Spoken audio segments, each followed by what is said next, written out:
Please join me in giving Orin Friesen a warm Pachyderm Club welcome.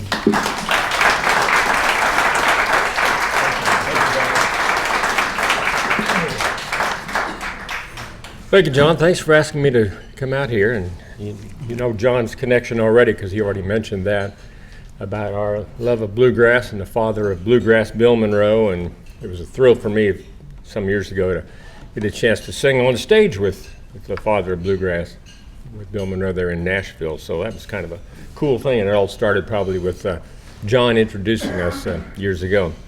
You know, speaking to I've never spoken to a group, I think, of everybody were the same political party before. I'm not a politician. I never know who's, what their affiliation is, but I want to tell you a little quick story.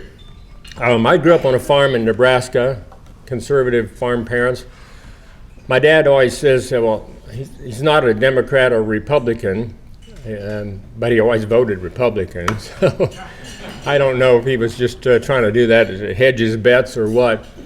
But being around a lot of people, you've probably met a lot of politicians or maybe even a president or presidential candidate. The closest I ever came, a couple of times shaking hands with Bob Dole, doing my radio things. But I came within probably a couple hundred feet of a U.S. president one time. I was born in the Truman era, and my dad never did like Truman. He loved it when Eisenhower came along, but one time I was 6 years old. It was October the 8th, 1952. My folks awoke me and my two little brothers from a deep sleep and said, "We gotta go, we're going." They piled us into our 46 Chevy, and we headed into York, which was York, Nebraska, about 7 miles from our farm. And Dad says, "We're gonna see the president." And so Dad had all scheduled out. Harry Truman was coming. He was still president. He was going to take the train, and he was going across the country like he had done with his whistle stop tour in 48, I believe it was. But he was making another train trip, and so we were going to go see the president. We went to the railroad station there, and a bunch of other people were there. This was like 5:30 in the morning. And all of a sudden somebody said, "Here comes the train." So we're all expecting that train to pull into York, and the president's going to get out on the platform and greet us, or at least wave and all that. Well, what happened? Here comes that train. It never even slowed down. The windows were all dark. We figured the president was probably sleeping, but anyway, that was as close as I ever came to seeing a president. So my dad hated Truman even more after that, I think. A few years ago, I wrote a book called Goat Glands to Ranch Hands, which was the history of KFDI, the AM station, 1070, from back in the 1920s under several different call letters until it became the KFDI that we all knew and loved. And so that was that was the story of that book. The new book is called Honky Tonkers and Western Swingers, Stories of Country Music in Wichita, Kansas. It's not the story because, there's no way I could have covered all the stories, but I tried to find interesting stories and try to tell the history going back as early as I could. And the reason this came about, Dr. J. Price, head of history department at Wichita State University, is a friend of mine, and one of his students was writing a book on the history of rock and roll in Wichita from the 1950s to the 1980s. And so Jay invited me down to some of their meetings, and I got to hang out with these rock and rollers. And even though I never did play rock and roll, I did work for KEYN for a while when I was still in college and then after college. But so I went to that, and then the book was written, and then they had a big opening, a book signing type thing, and the place was just packed. It was at Margarita's on East Douglas there, and everywhere my wife and I would go, people would say, "Hey, Orin, you need to write a book on country music in Wichita." I kind of thought about it, and it kind of mulled around in my head there for a little while, and then I thought, well, I'm going to see what's already been written. So I went to the Wichita Public Library. It was before the new one. It was still over across from over by Century 2. And I went in there and I talked to the historian. I says, get me anything you got on the history of country music in Wichita. So she came back and she says, all I've got is this one book. It was my other book. And she says, we keep this under lock and key. And I told her who I was then, and so I had to kind of start from scratch. So the goal was to find people that were born in Wichita that became known nationally in country music, people that were raised in Wichita became known nationally, or people that were nationally known that spent a significant time in Wichita, not just a one-night stand, or they were a working musician in a band in Wichita, played a lot of the honky tonks and clubs and things like that. So my first goal was, I'm going to go find out how far back I can go. I want to find the very earliest people in Wichita. And the first guy that I ran across was a guy by the name of Billy Burks. He was born in 1912. His family lived in Wichita. He had a brother named Weldon, and they started playing music. Well, when he was just, I think maybe he was 12 years old, the family moved to Fort Worth, Texas, and Hawaiian music was big at that time. Hawaiian music was big throughout the early part of the Wichita music scene. But Weldon and Billy met a guy by the name of Joe Kaipo, who was a Hawaiian musician, and they formed a little Hawaiian trio.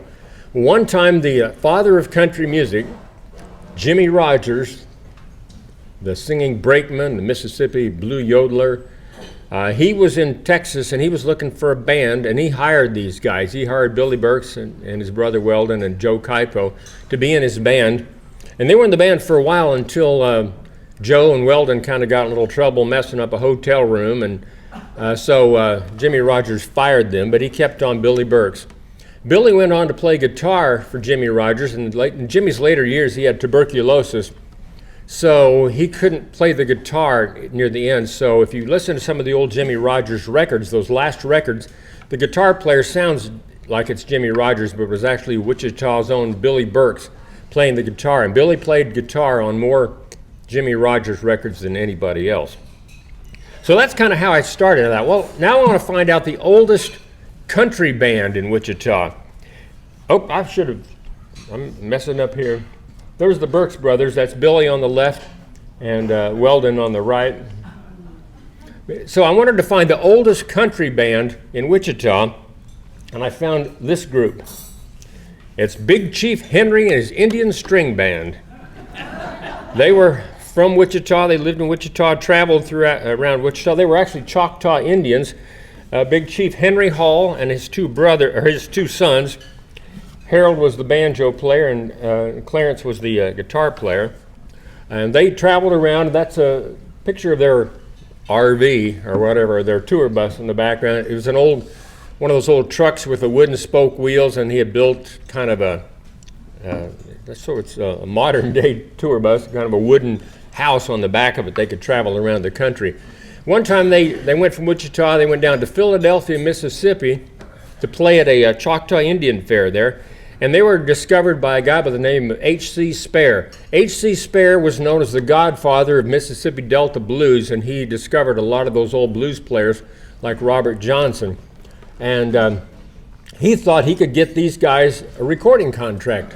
And he did. He got a recording contract with Victor Records. Interesting thing is, H.C. Spare actually turned down Jimmy Rogers, but he got Big Chief Henry and his Indian String Band.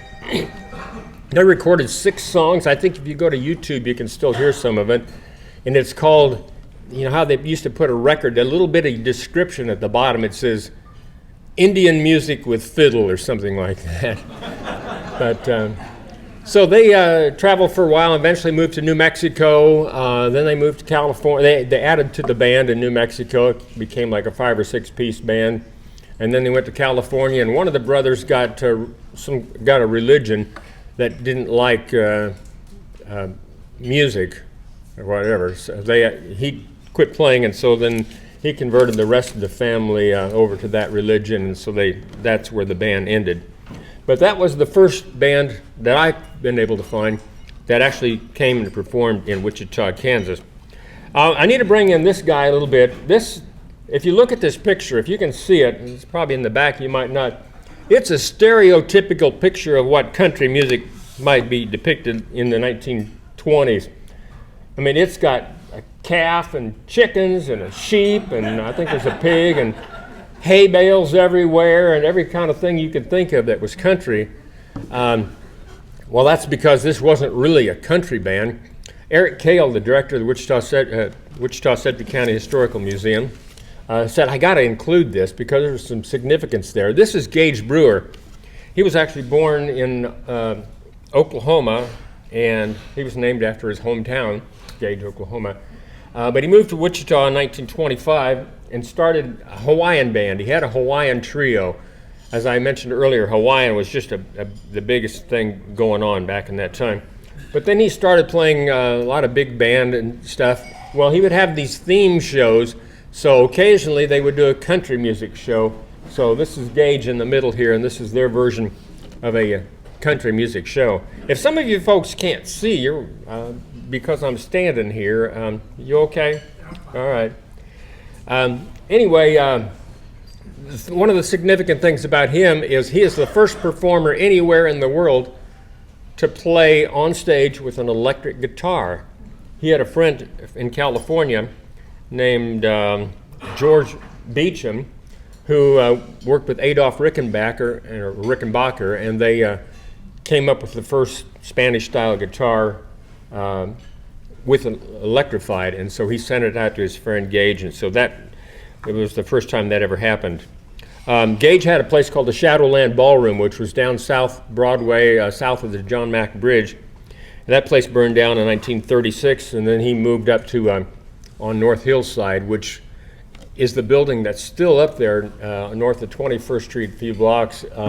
It's been a lot of things. When I was at WSU, it was the Red Dog Inn. But originally, that was the Swallow Aircraft Company at 2459 North Hillside, and Gage moved there, and that became the new Shadowland Ballroom. Another person very significant in Wichita was this lady playing the accordion there. Her name's June Frisbee. She and her mother moved to Kansas after her father passed away. They were originally from Missouri. And when June came to Wichita, she was still a teenager, and she started her own music academy called the June Frisbee Academy. And originally she taught banjo and Hawaiian guitar. Hawaiian guitar was so popular. So she taught that, and later on she added piano and accordion. And I still run into people that remember June Frisbee, or have their mother or grandmother, somebody went to the June Frisbee Academy. One of the things, when I was doing research, I found a picture. She used to do these programs and things to showcase her students, and she had the world's largest marching banjo band. There were 19 banjo players that marched. I'm still trying to picture how that worked, but she did that. I'm going to go into the radio bands. There's lots to cover, and I won't just be scratching the surface today, but I'm trying to give you a lot of this early history. This guy here, it's a later picture of him, but some of you might remember Robert Whirly Herring, better known as Dusty Herring. That's Dusty Herring. He was the first cowboy singer in Wichita and the first significant radio performer in Wichita. He joined KFH Radio in 1937, and from there on, he built a career, and I'll give you some more information. Hopefully we'll get time for that too. A couple of years after that, KFH started the first radio band in Wichita, the Ark Valley Boys. And that's, of course, most of that's the band. Maybe the two guys in the back in the suits are probably announcers or executives there, but that's the band. And I'll mention a couple of these guys here in just a little bit. They operated, at that time, KFH originally was at the Lassen Hotel, called the Kansas Finest Hotel, and that's where the call letters KFH came from. But eventually they moved to the Yorkwright Building.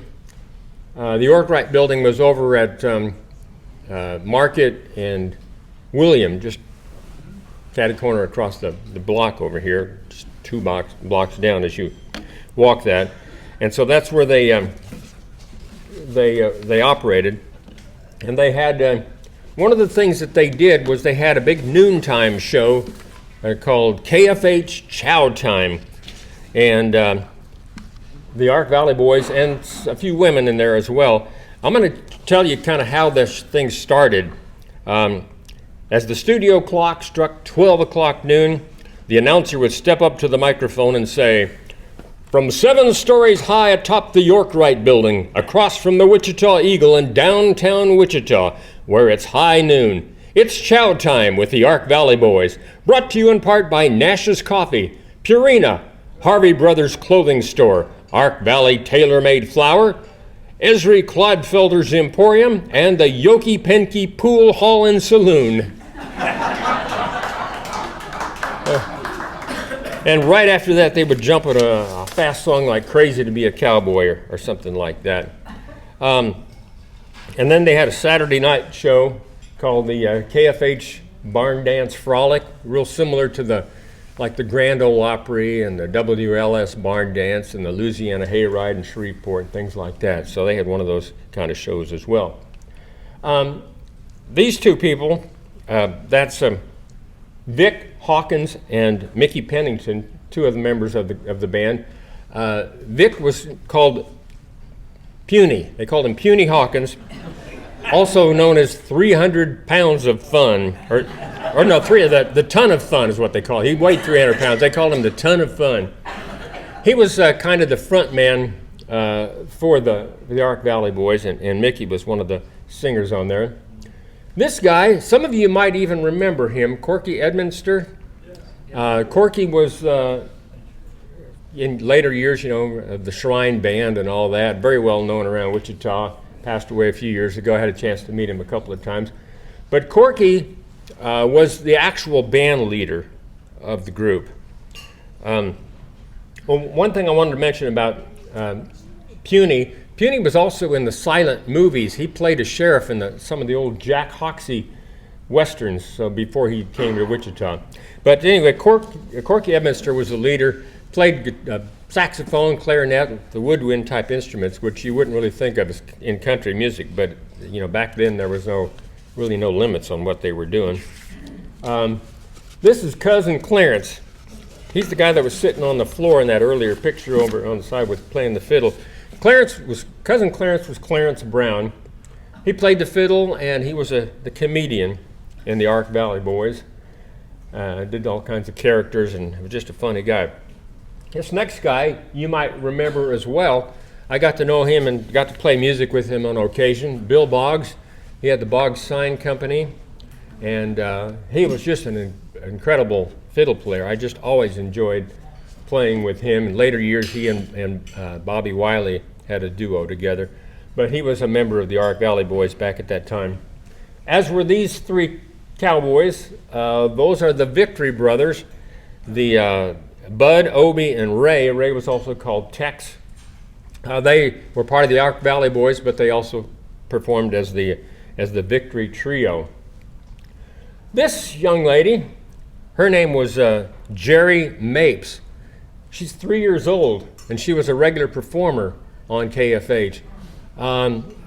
She's still alive. I talked to her when I was writing this book. She lives in Tucson, Arizona, and I asked her about this, and she said, well, I was only there for about a year, and then when I turned 4, they fired me. She says, so I started collecting unemployment at the age of 4. I don't know if that's a true story or not, but anyway, Jerry married a guy by the name of Bud Isaacs. Bud Isaacs is well known in country music as the first person to put pedals on a steel guitar. Now a steel guitar, you hardly see one without the pedals, but he was the first. And he played on a song that Webb Pierce had out, a #1 country hit called Slowly.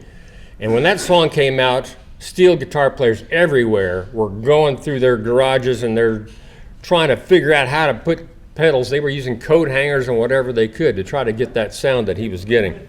But he was the first, and Jerry married him, and the two of them had a duo in later years. The Moss sisters were in there as well. Lucy, Irene, and Jody. They were part of the the Ark Valley Boys show. They left KFH in 1942, and they went to work for a big band musician, or a jazz musician, called Barney Rapp. Some of you might remember Barney Rapp, but more likely you will remember the person that he discovered, and that was Doris Day. So as I went through this, I kept finding all kinds of connections to national people. Here's the Ark Valley Boys playing at a remote broadcast somewhere in Wichita, I believe. The woman playing the accordion over there, some of you might remember her as well, because her name, her married name was Doris Bus. And Doris used to play at the Wichita Country Club, played the piano. She just passed away a couple of years ago. I interviewed her 2 or 3 times while I was writing this book. Just a real sweet lady. Her real name was, her maiden name was Doris McClish, but she married a guy by the name of Leonard Bus and became Doris Bus. You know, I mentioned connections. I have an old songbook from the Ark Valley Boys. It's got the pictures of most of the Victory Trio and Corky and Clarence and Bill Boggs and all that. And there's one guy on there named Mark. Well, on the back of my copy, there's all these autographs. And so there's a guy named Mark Ehart. And I said, I wonder who Mark Ehart is. So when I was working on the movie Home on the Range, we got the rock band Kansas to sing on the soundtrack. And the leader of the band and the drummer is Phil Ehart, one of the original 3 members that are still there in the group Kansas. And so I called Phil one day and I said, Phil, there's this guy on the back of my Ark Valley Boys songbook here named Mark Ehart. He goes, yep, that's my uncle. So we have another cool connection to a national star through the group Kansas. In September 23, 1949, Corky Edmonster and the Ark Valley Boys decided they were going to leave KFH. And they went over to KENS. Well, KFH was in kind of dire straits at the time because they had a show to do. They had a band. They needed a band. So they called this group here Tex Ferguson and his Drifting Pioneers. I think they were working in Kansas City at the time. So KFH called them, and they came right down to Wichita. They got here in time. They went and did the show, the Saturday night show. Monday morning, they went down to the local musicians union to transfer their union card, and the guy there was real nasty to him. And he said, "Well, you guys came here, you played, and you didn't get your union card transferred, so you can't. I'm not giving you a card, and you can't play for 6 months, and then you can apply again." I go, 6 months? This is what we do for a living. We can't go without 6 months and all that. And the guy just wouldn't budge at all. So they decided to pack up and head back or go somewhere else. Well, KFH intervened then, and there's a lawsuit, and so they sued the musicians union, and they won. So this group became the new Ark Valley Boys. But originally there was Tex Ferguson and his Drifting Pioneers. Well, so Corky and his group, they moved over to KANS, which was up on North Broadway at the time. KANS is an interesting story because they were originally 1240 on the dial, and then KAKE, Cake Radio, came along, and they were 1480.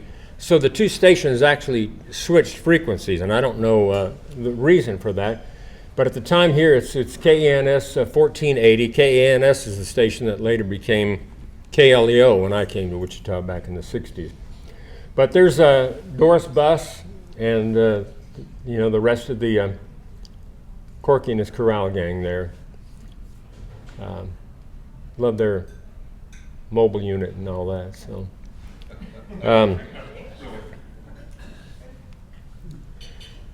These 3 women, first of all, the 3 guys that are kind of being kind of goofy there, those are the Victory brothers again. Talked about them earlier, the Victory Trio. But the 3 women are the Denning sisters, Jean, Virginia, and Lucille. Before they were regulars on KANS, they became well known as Capitol Records' version of the Andrews sisters. And they had some pretty good hits. They had a pretty good hit with In My Adobe Hacienda. And their biggest hit was a song called Buttons and Bows. But the Denning sisters were from Caldwell, Kansas. They were just across the border. They lived on a farm just across the border in Oklahoma. And they had a brother too. His name was Mark, and you might remember the name Mark Denning if you've been around in rock and roll, because in 1960 he had a #1 hit with a song called Teen Angel. But he was their brother. You might recognize the guy in the middle, but maybe not. If you take the hat from the guy on the left and put it on the guy in the middle, you might know better. But that's Smiley Burnett, Frog Millhouse from the Gene Autry and movies and all that. Corky Edminster on the left is wearing Smiley's hat. Smiley's holding Corky's hat, I guess. And Cousin Clarence Brown, goofy as usual, over on the side there. These guys became really well known with Smiley Burnett. Smiley worked for Gene Autry, but Gene Autry made the big bucks. Smiley was just the sidekick on the movies and also in real life. So Smiley had to work for a living, which meant traveling around the country, going to movie theaters and doing live appearances. And so along the way, he met Corky and the Corral Gang and invited them to come to Hollywood. It was going to make movie stars out of them, get them in a movie, because if you go back and watch a lot of those old Gene Autry movies, he would have different people that would perform during there, and he wanted to get Corky and the Corral Gang. Well, when they got there, it was discovered that they weren't members of the Actors Union, so they were turned down, and so they ended up coming back home and not being able to be in the movies. Doris Bus said that she rode to California with Smiley, and he would fix her dinner, and he was just the sweetest person. One other quick story. One time Smiley came to town, and the Victory brothers lived in the northern part of Wichita, and he came over to their house and immediately got out of the car, and a dog came and bit him in the leg and tore his pants and all that. But he never forgot that and always brought it up. Another thing, the Victory brothers liked to do a lot of target practicing in their garage up there. So they set up a target. This is, I think it's up, but where there's a big monument there to the peace treaty. Their house was across the street from that. I don't remember the exact location of that now in northwest Wichita. But anyway, they were doing target practice with their rifle and their target in the back of their garage. Well, unbeknownst to them, a bullet went through the garage wall, went into the neighbor's house across the way, and knocked a skillet off the kitchen wall, and the woman was in there, fixing lunch, and so she called the cops. Well, they came out, and the police officer came over to the Victory Brothers place and says, "Were you guys shooting?" "Yeah, where were we?" He says, "You guys got to be more careful. You need to move your target somewhere else." So they moved their target so it wouldn't hit the house across the way, and then the police officer joined them in a round of target shooting. A little bit different times back in those days than there are now, anyway. Anybody remember him? Bill, yeah, Captain Bill Mclean. There was Captain Bill and Popeye. That's Popeye. That's Clarence Brown. That's Cousin Clarence from the Ark Valley Boys there. He looks just like Popeye, doesn't he? Didn't know. So anyway, Clarence, he kind of got around, and of course that was Cake TV, Channel 10. This is also on Cake TV. That's Dusty. You got it. Deputy Dusty and the D-Bar H gang, which these guys are all from the Ark Valley Boys as well. That's Bill Boggs there and back there with the glasses on. Of course, the Clarence there with the bass and a couple of the Victory Brothers. Deputy Dusty got his nickname because he was actually a deputy sheriff for a time in both Sedgwick and Butler counties. So he could use that name legitimately, and was around for a long time. And they had this kind of kids corral type show. I think they showed movies and played the music and all that. The Ark Valley Boys continued to go on, and one of the later versions was Bill Whimberly in the Ark Valley Boys. This is Bill Whimberly right here. He took over the band. Couple of things, couple of players that came out of his band, Gene Gassaway and Gene Crownover. Gene Gassaway was a fiddle player, Gene Crownover was a steel player. Both of those guys went on to play with Bob Wills and the Texas Playboys. The next guy over here, his name is Frank Boffman. Frank said he was number 52 or 53 in the Ark Valley Boys. Frank's still around. He just moved off the farm last year, and when I had my original book opening signing at the Sedgwick County Historical Museum, Frank was there, and we actually got him on stage to sing a song with the band. The guy with the banjo, his name is Deacon Wells. They had a show, and this is on Channel 3, KERD TV, and the show is called Comanche Roundup, and it was named after Comanche feeds. And they had a show, and they had a running theme, which was cowboys driving up the cattle from Texas up the Chisholm Trail to Wichita.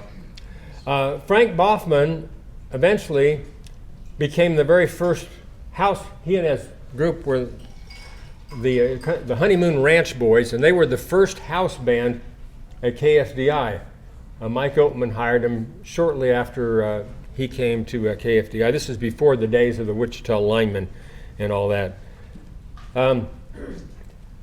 Speaking of KFDI, Todd Johnson's back over there, the station manager, so it's cool to see him here as well. So if I make any mistakes on the KFDI part, he'll probably be able to correct me. So. But when KFDI evolved from KIRL, which was Buddy Rogers and Mary Pickford, the girl with the golden curl, but that was 2 years. And prior to that, for many years, it was KFBI. KFBI evolved from the station that Doc Brinkley had, KFKB in Milford, Kansas. And originally it started out as a excuse me, as a little station in Wichita called WAAP before Doc Brinkley bought it and moved it to Milford. But when it was KFBI after Brinkley and his goat gland operation, you can read the story probably online or on my other book. There's other books. There's even a movie that's supposed to come out about him. There's one already out, kind of a crazy one about him. But anyway, when he brought the state, or when he was run out of the country, Farmers and Bankers Insurance Company, Wichita, bought the station. That's where the FBI came from. They changed it to KFBI. Their building is at just down the street from the Orpheum Theater, just a block east. It's still there, the 5-story Farmers and Bankers building. I think the entrepreneurial organization is there right now. But when they built the building, the Farmers and Bankers Insurance Company, they decided to leave the 5th floor open because they thought, we want to have our radio station, we want to move it to Wichita. They tried to do that, but the KFH and the Wichita Eagle kind of got together and were fighting them to come to Wichita, because at that time there was only one radio station, KFH, and they said, well, Wichita can't support 2 radio stations, so they fought them. Well, eventually they came, and the station manager at the time of KFBI was this guy, Paul Harvey Arand. And Paul Harvey was the station manager when they moved to Wichita. And of course, he ended up later on becoming the famous announcer. KFBI also had their own house band called the Spark of Life Gang, which was named after the Spark of Life feed gang. A couple of people there that I actually knew. The guy in the very back with the black hat, that's Bill Boggs. Once again, he moved over to there. Pauline here, her real name was Polly Campbell. She married Les Campbell, the engineer of the station. Polly, up until just a few years ago, was working at Johnston's Menswear. And I interviewed her for the first book, and then I also interviewed her for this book, and I went back to bring her a book, and she was gone, and her house was vacant, and I have not been able to track her down. So if anybody knows, I don't know if hopefully she's still alive, but that was 3 or 4 years the last time that I actually saw her. But anyway, this group is Zeke Williams and his Ramblin' Cowboys. Zeke is this guy down over here on this picture, and so he came from that group called the Ramblin' Cowboys. Hank the Cowhand, he was another one of the KFBI, well actually, he was one of the, what you would call one of the very first KFDI ranch hands, because when Mike Lynch purchased the station from his father and then hired Mike Oatman to come up and program the station, that's when all of this ranch hand kind of stuff started happening. That's when they had the Weather Vane and the Pony Express News and all that kind of Western related stuff. Well, this guy was one of the original disc jockeys along with old Mike Oatman and Don Powell. This was Hank Stanford, Hank the Cowhand. Hank later left KFDI. He wasn't there too long. He moved back, I think, to Pennsylvania and became known as a rockabilly artist, and he is in the Rockabilly Hall of Fame. This couple here, Esther and Doc Embry, on KFBI as well, they were working at a radio station in Iowa. One of their, I'm not sure which one of their parents lived in Iowa, and the other one lived in Colorado, and they got together one day and thought, we need to find us a place where we can work that's sort of halfway between Iowa and Colorado. So they actually found KMMJ in Grand Island, Nebraska. And so they went there, and to support themselves, Doc got a job as a moving furniture and things like that. And so one time he was, Esther got a phone call from the guy from KFBI in Wichita, and said, we need you guys. We want to hire you here. We'll give you a raise, and you can do that. And so Esther thought, man, this sounds like a good deal. I'm going to go tell Doc.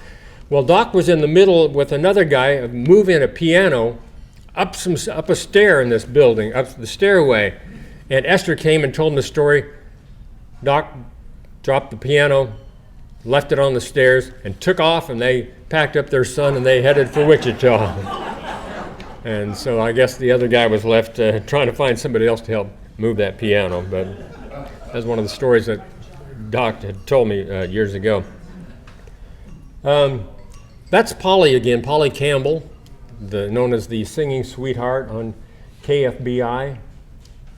When I interviewed her for the book, she still had her guitar and all that, and but she never did get it out and play it for me, but anyway, as I mentioned, she was just really, really nice. This guy's name was not Todd Johnson, Ted Johnson. Ted was the manager. He's actually the one that hired Doc and Esther Embry. Ted got a little bit of trouble. He was the chief announcer. If the picture I had back here of the Ark Valley Boys, the Sparkle Life Gang, there's Ted's right over in here. He was the main announcer on KFBI. He got himself in a little bit of trouble because he and a friend decided to start an advertising agency with KFBI's money. So they embezzled the money to start their own advertising agency, and they got caught.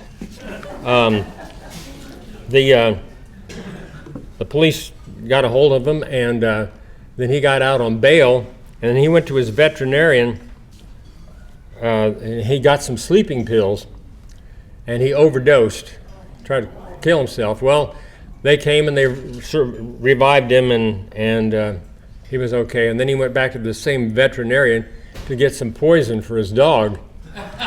Well, he took the poison himself, and but he survived that too.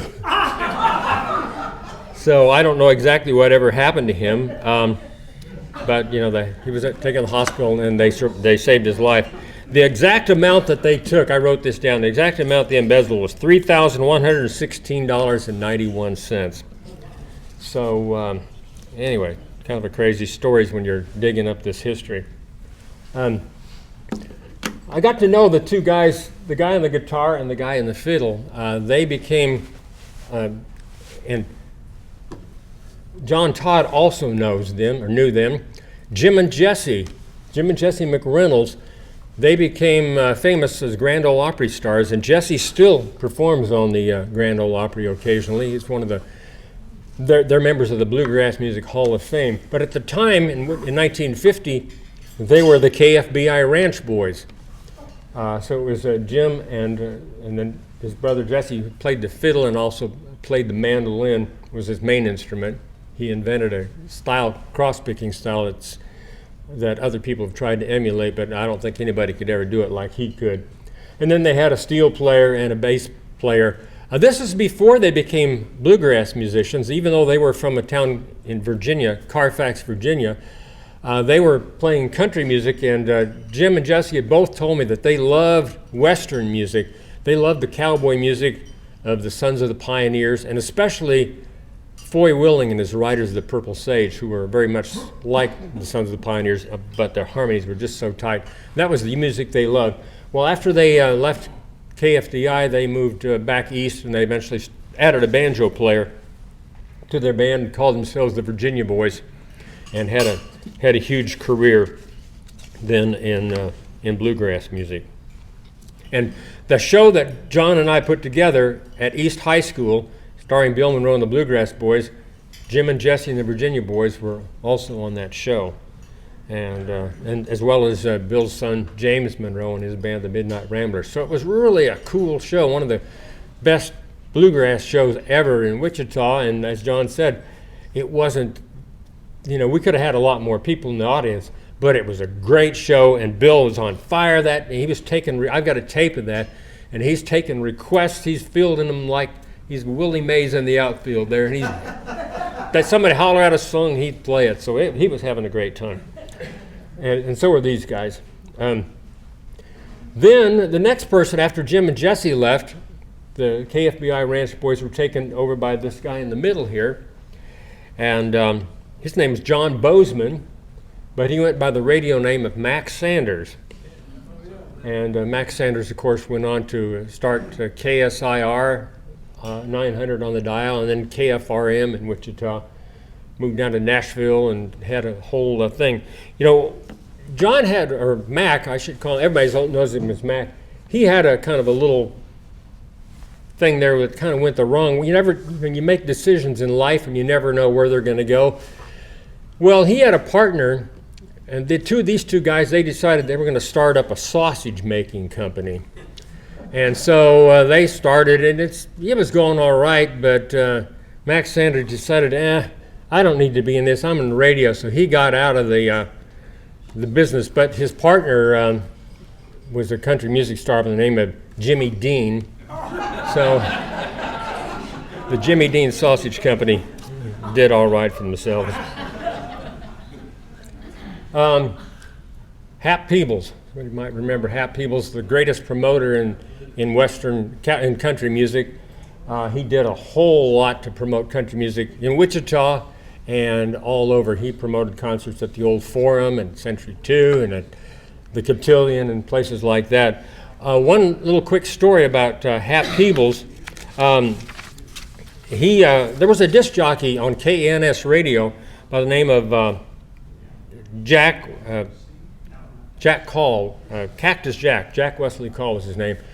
Well, after he was successful in Wichita, he went to a bigger market. He went to Kansas City, and he got on a radio station there on KCMK FM, and one day he was driving home, and he was in a bad car wreck, and he was killed, and he left a wife and 2 kids. Well, so Hap Peebles thought, well, we need to do something about that to help his family. Hap was just a great guy, so he called up his friend country star Billy Walker, and they said, yeah, maybe we can we'll do a concert, and we'll do a benefit Jack Call's family. So they decided to get some other people. George Jones was already in Kansas playing, so they got him. They got, I'm trying to think, Dottie West, Wilma Lee and Stoney Cooper and some people. Hawkshaw Hawkins, Cowboy Copus, and a new hot lady singer, Patsy Cline. They all came in and they did that concert, and this was the concert after they went back home. Patsy Cline, her manager, Randy Hughes, was flying the plane. Patsy and Randy and Cowboy Copus and Hawkshaw Hawkins were all killed in that plane crash. So, you want, yes? Take a few questions. You want to, just real briefly here, let me just do this one. This guy here, Charlie Daniels. And when he was in Wichita, he looked like this, the guy on the left. He used to play at the Hi-Ho Club in Wichita. They would come into town for 6 weeks and play, leave, go to Tulsa for a week, and then come back and play 6 more weeks. He said they stayed in the Aloha Motel. He loved his time here in Wichita. Roy Clark told me, I got a chance to know him his latter couple of years, and he said we used to play in Wichita a lot. It wasn't just one night stands, and he played in Wichita right before he went to Vegas and became famous. Tommy Alsop, he was one of the guys in Buddy Holly's band. When the plane went down, he gave up his seat for Richie Valens. Waylon Jennings gave his up for the Big Bopper, or vice versa. Anyway, that story's in the book as well. Tommy became a successful producer, produced the last Bob Wills album. Chuck Miller was well known in Wichita. He's a Kansas guy. Had a big hit with a song called House of Blue Lights. Recorded another song he thought was going to be his next big hit, written by some guy named Leroy Van Dyke. Leroy recorded it himself, and Leroy had the big hit with The Auctioneer, and Chuck didn't do near as well. Bobby Wylie on steel guitar, a young prodigy. His folks had the Wylie music store. There's Bobby Wylie and his rhythmaires. This little kid over here playing the guitar became known as the famous jazz guitarist Jerry Hahn. He played country music. Marvin Rainwater had a #1 hit, was Gonna Find Me a Bluebird.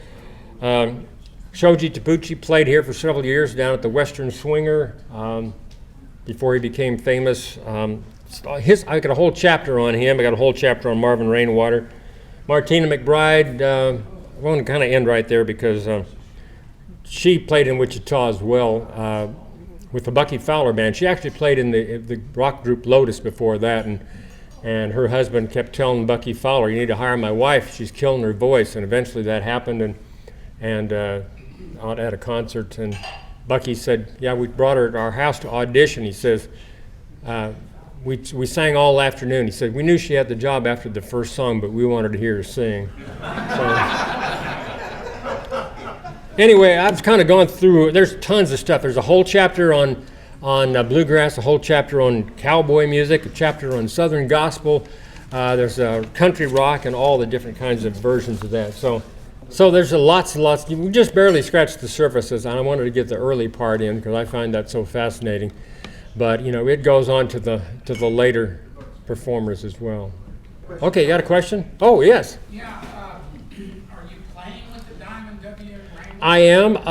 We were the original Prairie Rose Wranglers. We started in 1999. Doing a chuck wagon supper? Well, we're not really. We started the Prairie Rose, and then when the previous owner got in trouble and told us we were done, we moved. I took the band to Cowtown, and so we were there. And then the new owners bought the Prairie Rose, and I went back because my son and I took over the band there, the Prairie Rose Rangers. And that till 2019, the Prairie Rose closed, and more recently I went back with the original band was Stu Stewart, Jim Farrell, and myself. Well, Jim passed away in February, so now it's Stu Stewart, me, and my son Jesse. Now Jesse's played with the Prairie Rose Rangers for 10 or 11 years, and in the last couple of years he's been playing at the famous Flying W in Colorado Springs. So he's back with us now. So they're not doing chuck wagon suppers, but they're doing concerts. We have one tomorrow night with Kim Coslett, who used to be with our band. It's a Patsy Cline tribute show, and Stu and I are both in that band, along with a piano player and a drummer. Do you have a website? It's prairierosechuckwagon.com is still that. So there's like 3 concerts listed right now, and we'll be doing like 6 or 7 Christmas shows out there. But no food. Well, they do have food, but it's not the chuck wagon like it was. They have hired, to have food, if people want to come, the concert's at 7 o'clock, but at 5:30 they open up and they have Chicken Max does a meal there with a quarter chicken and potatoes and coleslaw and biscuits and dessert and all that type of. So that you can get a meal, but it's not. You can do the concert without it if you like. Yeah, John. You mentioned Pat Peebles. He used to bring Johnny Cash through, and who was his sidekick? You mean Johnny Western? Yeah, Johnny Western played on so many of those Johnny Cash shows for around a period of 30 years, and Johnny still he would want me to tell you he's doing great. He's in Mesa, Arizona. We still talk every once in a while, and Johnny needs, I've always said he needed to write a book, but he's not going to do it, so we're going to be missing out a lot of stories, but anyway, I wish I could just go down there and spend a couple of months with him just gleaning the stories, but I don't have time to do that. Thank you, folks.